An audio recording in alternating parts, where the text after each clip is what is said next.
देखो अच्छा, last class में हम प्रिज्म के बारे में पढ़ रहे थे और प्रिज्म का डेरिवेशन हमने काफ़ी हद तक कुछ स्टेप्स पढ़ लिए थे, जैसे कि हमने ये इक्वेशन और ये इक्वेशन निकाली थी। आज हम आगे बढ़ते हैं बच्चों। तो प्रिज्म में बेसिकली हम क्या पढ़ने वाले थे? हम मिनिमम डेविएशन का एंगल निकालने वाले थे। क्या मेरी आवाज़ क्लियर आ रही है बच्चों? Yes sir. ठीक है।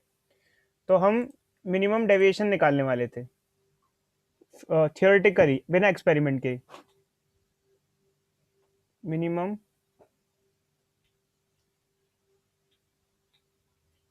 डेविएशन,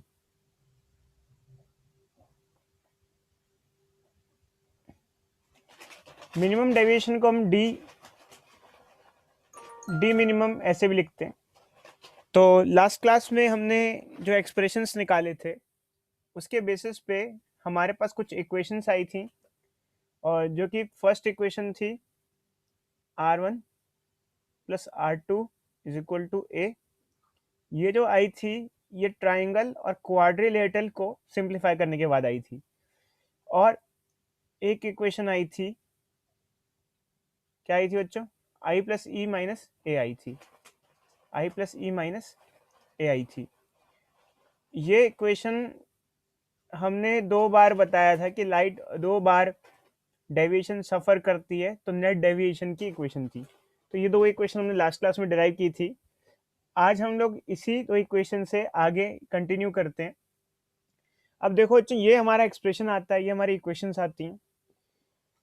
अब होता क्या है बच्चों कि ये जो हमने लिया है, ये कोई भी एक रैंडम केस की बात करें तो सब केस के लिए वैलिड होता है। अब ये कोई भी रैंडम केस का मतलब क्या होता है कि जैसे मैंने आपको बताया था कि अगर हम प्रिज्म लेते हैं और लाइट इंसिडेंट कराते हैं, लाइट रे इंसिडेंट कराते हैं ऐसे, और ऐसे रिफ्रैक्शन होता है और लाइट ऐसे बाहर निकलती है, तो इसके अंदर अलग अलग केसेस हो सकते हैं। केसेस कैसे? एंगल ऑफ इंसिडेंस अलग अलग हो सकता है। एंगल ऑफ इंसिडेंस अलग अलग हो सकता है। अगर एंगल ऑफ इंसिडेंस अलग अलग होगा तो एंगल ऑफ इमरजेंस और एंगल ऑफ डेविएशन भी अलग अलग होगा। तो रैंडम केस मतलब कोई सा भी केस लो, ये इक्वेशन हर केस के लिए वैलिड होती है। बट खैर, अब हमें आगे रैंडम केसेस की बात ना करके एक स्पेशल केस की बात करनी है।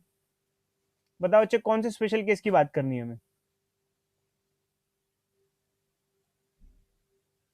हेलो। हमें स्पेशल केस की बात करनी है, जो कि है case of minimum deviation. Sir जब दोनों के एंगल सेम होते हैं। मिनिमम डेविएशन, तो मिनिमम डेविएशन की केस की बात करनी है हमें, रैंडम केस की बात नहीं करनी है। क्योंकि ये तो ठीक है, कोई भी रैंडम केस में ये सब तो एप्लीकेबल है, बट हमें एंगल ऑफ मिनिमम डेविएशन निकालना है, तो हम उसी केस की बात करेंगे। तो ये बच्चों हमारे पास क्या क्या चीज़ें थी? Angle of incidence, angle of emergence, R1, R2, ये एंगल ए, ये सब था। तो जब मिनिमम डेविएशन का केस होता है, तो हमने आपको बताया था कि जब एक्सपेरिमेंट करते हैं तो मिनिमम डेविएशन के केस में कुछ खास बात देखने को मिलती है। पहली, ये जो रे होती है, ये वाली रे, ये बेस के पैरेलल होती है, पैरेलल देखने को मिलता है एक्सपेरिमेंटली। मिनिमम डेविएशन के केस में कुछ खास चीज़ें देखने को मिलती हैं, जैसे R1 R2 के बराबर होता है, आई ई के बराबर होता है, ये सब चीज़ें देखने को मिलती हैं। तो ये है मिनिमम डेविएशन का केस जिसकी हम बात करना चाह रहे हैं। तो इस केस में अगर हम देखें तो ये हमारा है।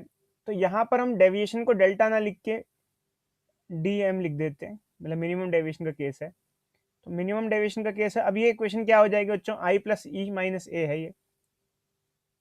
बट मान लो इस इक्वेशन से हम लोग निकालना चाहें आई की वैल्यू, एंगल ऑफ इंसिडेंस, तो यहाँ पर आपको पता है आई और ई बराबर है, तो आप ई की जगह आई या आई की जगह ई कुछ भी पुट कर सकते हैं। तो एक काम करते हैं, ई की जगह यहाँ आई लिख देते हैं।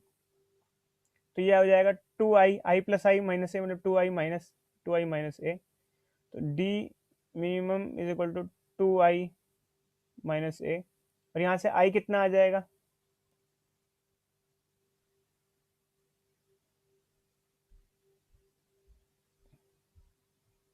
यहाँ से आई की वैल्यू आ जाएगी ये।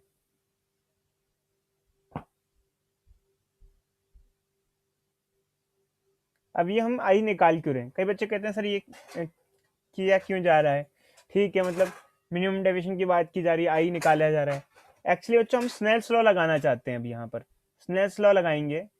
मिनिमम डेविएशन अगर हमें फॉर्मूला निकालना है थियोरेटिकली, तो हमें स्नेल्स लॉ लगानी पड़ेगी, और स्नेल्स लॉ के लिए n1 sin i is equal to n2 sin r लगता है। तो हमने आई का एक्सप्रेशन निकालना है और ऐसे आर का निकालना है। तो अब हम लोग ये इस इक्वेशन के साथ ये हो, अब इस इक्वेशन के साथ भी क्या होगा फर्स्ट इक्वेशन के साथ? देखो बच्चे, जब R1 R2 बराबर है, या R1 R2 R के बराबर है, तो ये क्या हो जाएगा, R plus R is equal to A. क्या हो जाएगा, 2R इज इक्वल टू ए। और R क्या हो जाएगा यहाँ यहाँ पर? R जो हो जाएगा वो हो जाएगा a/2।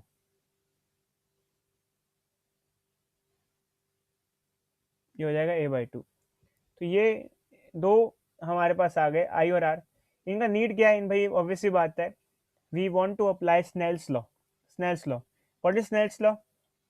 Snell's law is n1 sin i is equal to n2 sin r। n1 sin i की वैल्यू क्या है? आई की वैल्यू यहाँ से लिख लेंगे। क्या हो जाएगी आई की वैल्यू? dm प्लस a/2, और n2 sin r क्या हो जाएगा, sin a/2। तो ये बच्चों हमारे पास एक रिलेशन आ जाएगी, ये एक रिलेशन आ जाएगी हमारे पास। अब यहाँ n1 n2 क्या है? देखो बच्चों, जैसे आमतौर पे लाइट रे जा रही है, तो अगर आप फिगर देखो, तो फिगर के हिसाब से अगर n1 की बात की तो n1 बाहर वाला मीडियम, n2 प्रिज्म का मीडियम है। तो ये हमारी इक्वेशन है। बट बाहर का मीडियम आमतौर पे n1 जो बाहर का मीडियम होता है वो मोस्टली एयर होती है, मोस्ट ऑफ द केसेस में। तो यहाँ पर अगर मान लो एयर है, आउटसाइड मीडियम एयर है, आउटसाइड मीडियम अगर एयर है, तो n1 क्या हो जाएगा, 1 हो जाएगा। तो ये हो जाएगा 1 sine dm plus a/2 equal to n2 sine a/2। तो इससे नीचे ले आओ, तो n2 आ जाएगा sine dm plus a/2 by sine a/2। अब क्वेश्चन बच्चों का ये आता है, बच्चे कहते हैं सर आप तो कह रहे थे कि मिनिमम डेविएशन निकालेंगे, यहाँ तो मिनिमम डेविएशन निकाल ही नहीं रहे हैं, यहाँ तो कुछ और ही फॉर्मूला आ रहा है, यहाँ तो रिफ्रैक्टिव इंडेक्स निकाला जा रहा है। ठीक है बच्चों, बिल्कुल सही है, रिफ्रैक्टिव इंडेक्स भी निकाला जा सकता है। किसका रिफ्रैक्टिव इंडेक्स? प्रिज्म का refractive index. n2 is material of prism, material of prism. जब आप लोग स्कूल में ये एक्टिविटी करोगे प्रिज्म वाली, अलग अलग एंगल ऑफ इंसिडेंस पे अलग अलग एंगल ऑफ इमरजेंस और अलग अलग एंगल ऑफ डेविएशन आएगा। तो जब एक्टिविटी करोगे तो आपको मिनिमम डेविएशन भी मिलेगा और एंगल ऑफ प्रिज्म भी पता होगा, ये मतलब वैल्यूज पता होंगी, एंगल ऑफ प्रिज्म पता होगा आपको, ये सब पता होगा। सब पुट करने के बाद आप इसमें जो मटेरियल है उसका रिफ्रैक्टिव इंडेक्स भी निकाल सकते हो। ये तो एक एक चीज़ है। ऑल दो अभी हम आपको बताएंगे कि मिनिमम डेविएशन भी निकाला जा सकता है, बट वो खैर हम आगे बताएंगे। तो ये बच्चों ये फॉर्मूला है हमारा ये। तो स्टार्टिंग में जो फॉर्मूला डिराइव होता है, इससे हम कह सकते हैं कि एक्सप्रेशन आ गया।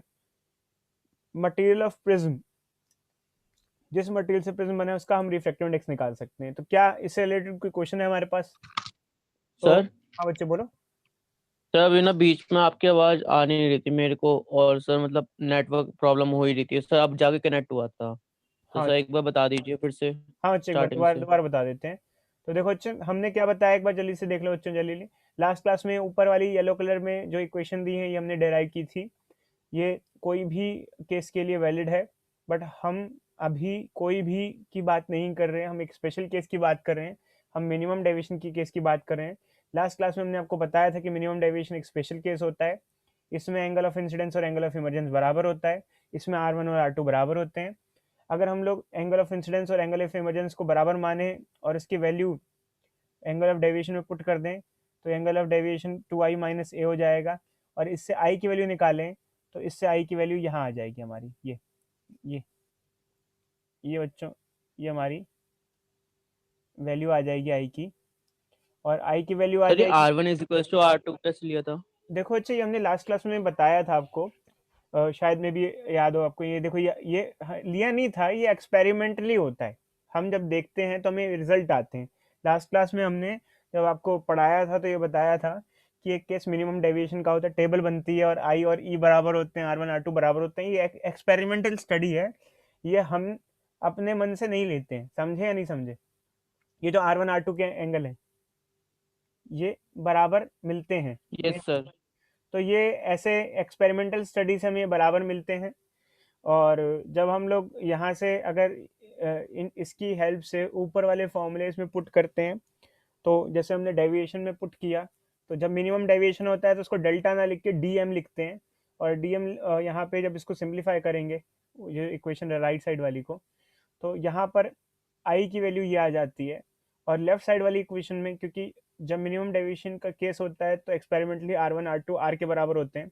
R1 R2 का आप आर ले सकते हो, क्योंकि दोनों बराबर हैं, आर ही ले लो। तो आर प्लस आर ए हो जाता है, मतलब 2R ए हो जाता है, मतलब आर ए बाई 2 हो जाता है।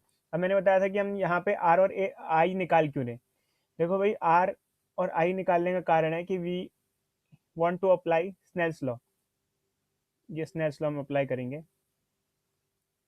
ये स्नेल्स लॉ हम लोग अप्लाई करना चाहते हैं। जब हम स्नेल्स लॉ अप्लाई करेंगे तो Snell's law is n1 sin i is equal to n2 sin r। ये हम अप्लाई करेंगे, ये अप्लाई कर रहे हैं। तो n1 sin i is equal to n2 sin r, i और r की जो वैल्यू आई है वो यहाँ पुट कर देंगे। मोस्टली जो फर्स्ट मीडियम होता है, आउटसाइड मीडियम होता है, एयर होती है, तो n1 1 हो जाएगा और ये इक्वेशन हमारी आ जाएगी। तो ये हमारा फाइनल एक्सप्रेशन आया, जिसमें से n1 तो 1 हो गया था, बट n2 ये है। n2 मतलब refractive index of material of prism. ये प्रिज्म मटेरियल का रिफ्रैक्टिव इंडेक्स है। This is refractive index of prism material।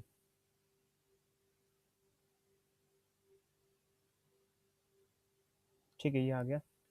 और ये here here a is angle of prism, angle of prism. तो जो अभी फिलहाल फॉर्मूला आया है हमारे पास, this formula deviation, it can be used for calculating the prism material refractive index. Prism की मटेरियल का रिफ्रैक्टिव इंडेक्स इस फॉर्मूले से निकाला जा सकता है। तो एक काम करते हैं बच्चे, कुछ क्वेश्चन देखते हैं इस पे भी, और आगे भी जो टाइप के क्वेश्चंस हम आएंगे डील करते हैं। तो ये हमारे पास कुछ क्वेश्चन हैं बच्चों, मैंने मार्क किए थे। ये बच्चों क्वेश्चन नंबर 81 है, इसको आपको ट्राई करना है। हम आपको 3 मिनट का समय दे रहे हैं।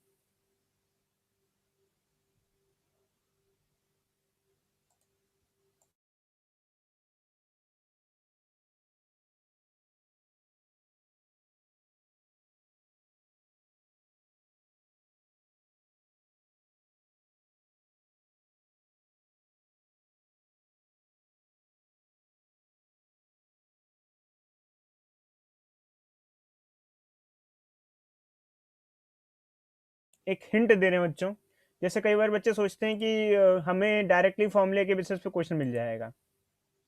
जैसे ये क्वेश्चन है, तो कई बार बच्चे कहेंगे सर हमसे डायरेक्टली दोनों चीज़ें देख के, ऐसा नहीं है, जरूरी नहीं डायरेक्टली आए।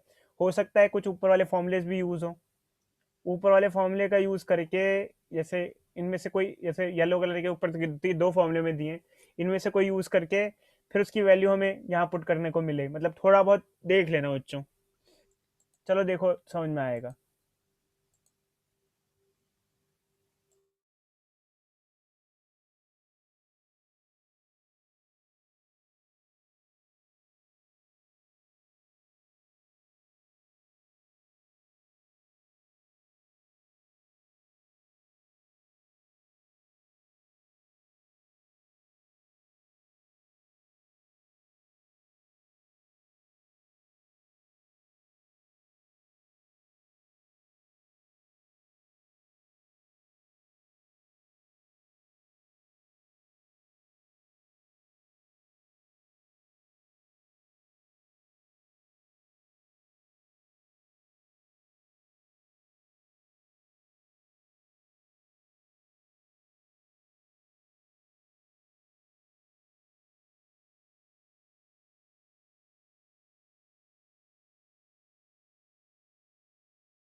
हुआ बच्चों क्वेश्चन 81?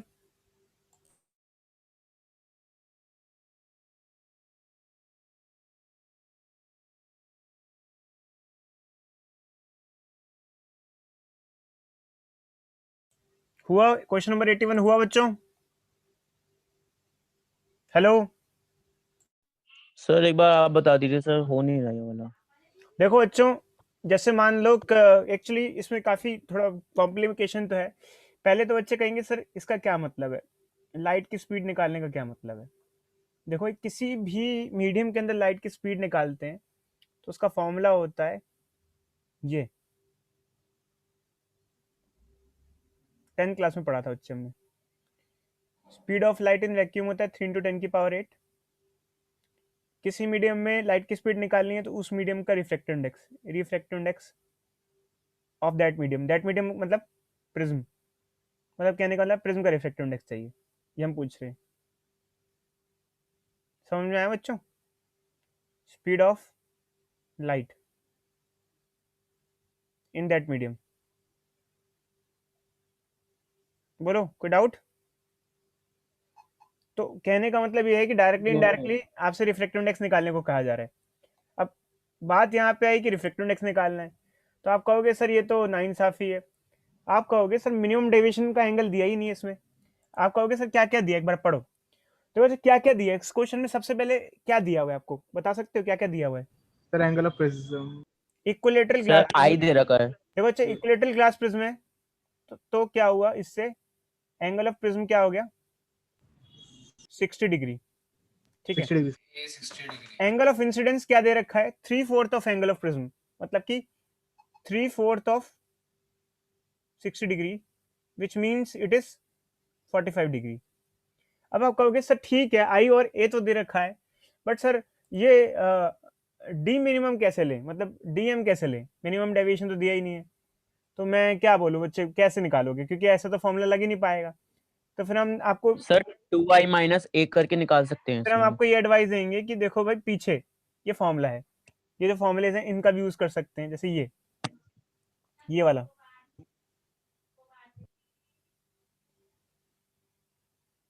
ठीक है भाई, इससे डी मिनिमम निकल सकता है नहीं निकल सकता है, निकालो।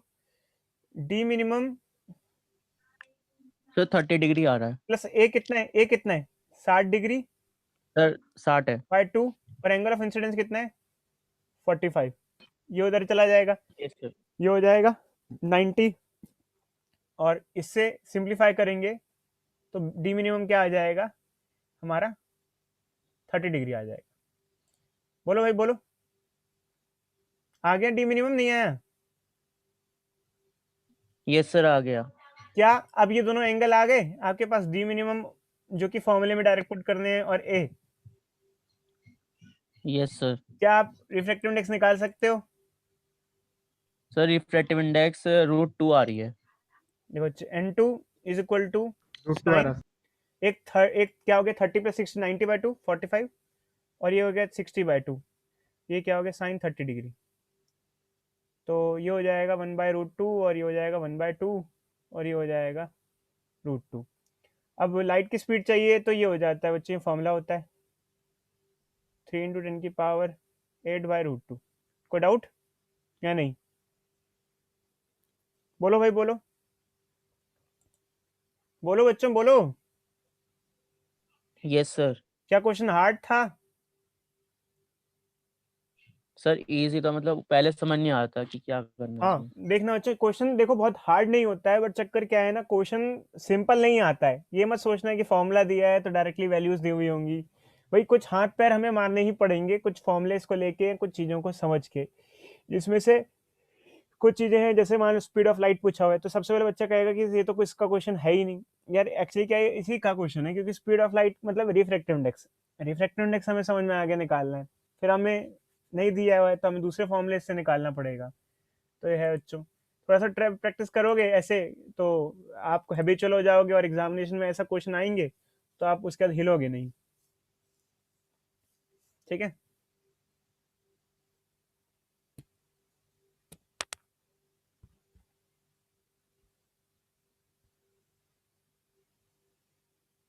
ये देखो बच्चों,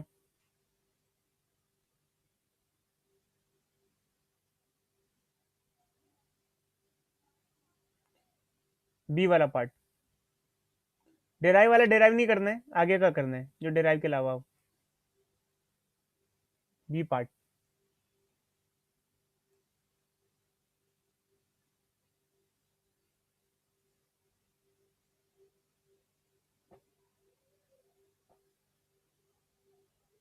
ये जो भी है इसको सॉल्व करो, रिजल्ट निकालो।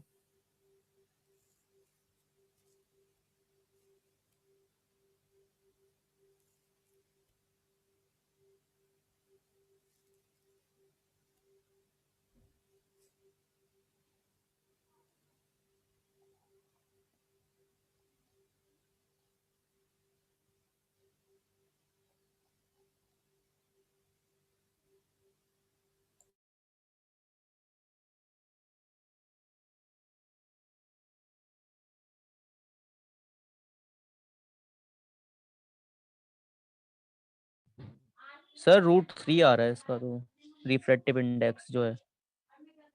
देखो बच्चों, सीधी सीधी बात है, इसमें क्या कह रहा है, इसमें कुछ खास तो नहीं कह रहा है, सीधे सीधे कह रहा है कि we have to take minimum deviation is equal to angle of prism. A और मिनिमम डेविएशन को बराबर ले लो, तो भाई कुछ नहीं है, बस यहाँ पे ले लो बराबर, बराबर ले लो दोनों को, ए ले लो दोनों को, या दोनों को कितना ले लो, 60 डिग्री लेने के लिए कह रहे हैं दोनों को, 60 कह रहे हैं, कितना कह रहे हैं सर 60 है सर, लास्ट में दे रखा है a 60 इज इक्वल टू 60। 60। तो ये क्या हो जाएगा बच्चों, दोनों को बराबर ले लो, मतलब साइन 60 60 120/2, मतलब कि साइन 60 डिग्री, और हो जाएगा साइन 30 डिग्री, ऐसे कुछ कह रहा है। यस सर, सर √3 आ जाएगा। 1/√3/2, 1/2 √3 आ जाएगा। कोई डाउट? चलो बच्चों आगे बढ़ते हैं। No sir. तो इस तरीके से बच्चों जो हमने मतलब लास्ट क्लास में आपको बताया था कि हम प्रिज्म की डेरिवेशन करते हैं, प्रिज्म का एक्सप्रेशन निकालते हैं, तो वो जो एक्सप्रेशन है ये रिफ्रैक्टिव इंडेक्स ऑफ मटेरियल निकालने के काम आता है। एक्चुअल में क्या होता है कि सिर्फ ये फॉर्मूला नहीं है जो हमें पढ़ना है, इसके अलावा भी एक आगे हमें फॉर्मूला और भी देखना है। तो देखो अच्छा, एक्चुअली क्या है कि रिफ्रैक्टिव इंडेक्स ऑफ प्रिज्म निकाल सकते हैं हम लोग यहाँ से, बट इस ये मत भूलना कि ये फॉर्मूला हमने तब लिया है जब हमने बाहर के मीडियम को एयर माना है। अगर बाहर का मीडियम एयर नहीं होता तो ये फॉर्मूला ऐसा ना होके बकायदा नीचे N1 हुआ करता। हमने इसको 1 माना तो वो हट गया। ये चीज़ आपके दिमाग में जरूर होनी चाहिए, ठीक है। तो मान लो कि अब जैसे ये हमारा फॉर्मूला है N2/N1, N2/N1, N2/N1 is equal to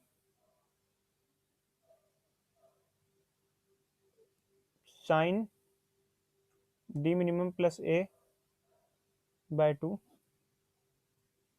sign A/2। जैसे आमतौर पे क्या होता है बच्चों कि अगर थिन प्रिज्म होते हैं या फिर जिन प्रिज्म का एंगल ऑफ प्रिज्म कम होता है,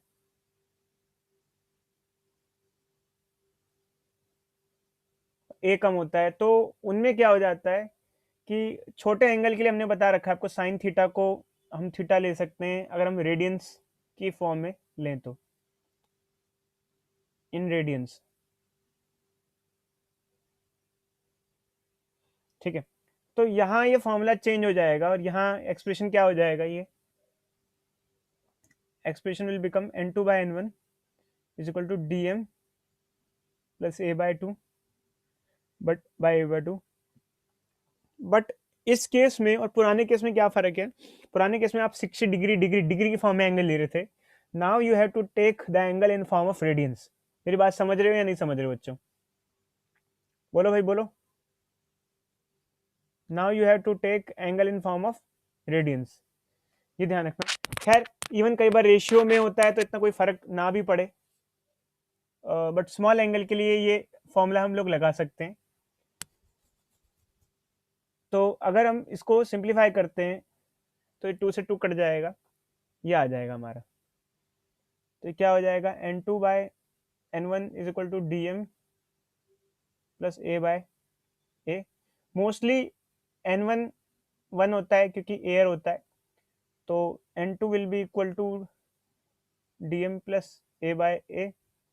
इसको इधर भेज दो, N2A is equal to dm plus A. Now we have N2A minus A is equal to dm, and dm is N2 minus 1 into A. अब ये एक्सप्रेशन आता है मिनिमम डेविएशन का, मतलब from above equation we can also derive an expression for minimum deviation, but this equation is only valid for small angles. If A is small, then we can use this formula, n2 minus 1 is equal to A, or here outside medium is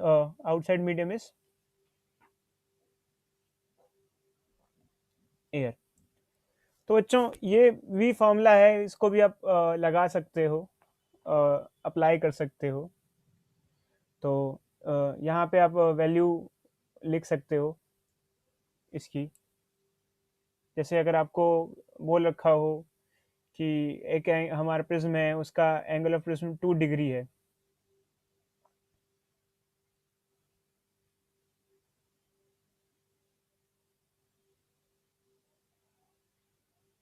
ठीक है, angle of prism है। All दो बच्चों मेरे हिसाब से mathematically अगर आप यहाँ डिग्री में लिखोगे या रेडियन में लिखोगे कोई फर्क शायद होना नहीं चाहिए कन्वर्जन वगैरह में, बट ये है कि ये फॉर्मूला है जो स्मॉल एंगल के लिए ही वैलिड है, मतलब जरूरी नहीं है, शायद मुझे लगता नहीं यहाँ पे आपको रेडियन में ही पुट करने की जरूरत हो, क्योंकि आप मैथमेटिकली चेक करो तो शायद आप डिग्री में भी करो तो काम चल जाएगा। अगर ए को डिग्री में पुट करोगे तो आंसर भी आपको डिग्री में ही मिलेगा, और अगर रेडियन में पुट करोगे तो आंसर भी रेडियन में ही मिलेगा आपको आंसर। बट ये है कि ये ध्यान रखना कि ये जो फॉर्मूला है ये स्मॉल एंगल्स के लिए वैलिड है, मतलब if angle of prism is small, A को आप डिग्री में लिखोगे तो आपको मिनिमम डेविएशन भी डिग्री में ही मिलेगा।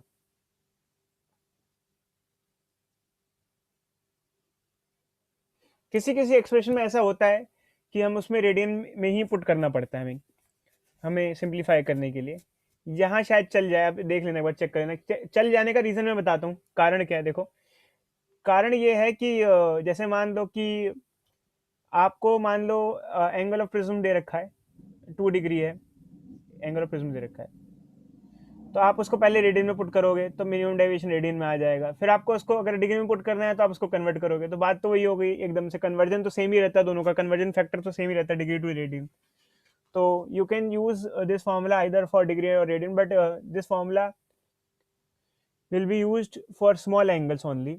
तो जैसे आपको बोल दिया कि 2 डिग्री है एंगल ऑफ प्रिज्म, या 5 डिग्री है एंगल ऑफ, या 6 डिग्री एंगल ऑफ प्रिज्म है, और प्रिज्म का मटेरियल का रिफ्लेक्टिव इंडेक्स आपको दे रखा है, तो एंगल ऑफ डेविएशन निकालना है, तो आप यहाँ पर पुट कर दोगे तो एंगल ऑफ डेविएशन मिल जाएगा आपको। कोई डाउट बच्चों? Hello hello, No, sir. But ध्यान रखना ओनली इफ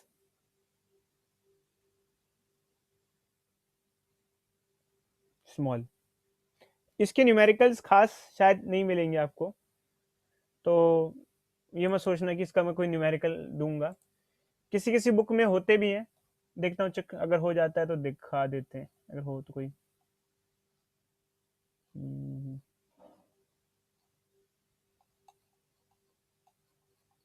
हमारे पास तो नहीं है यार कोई।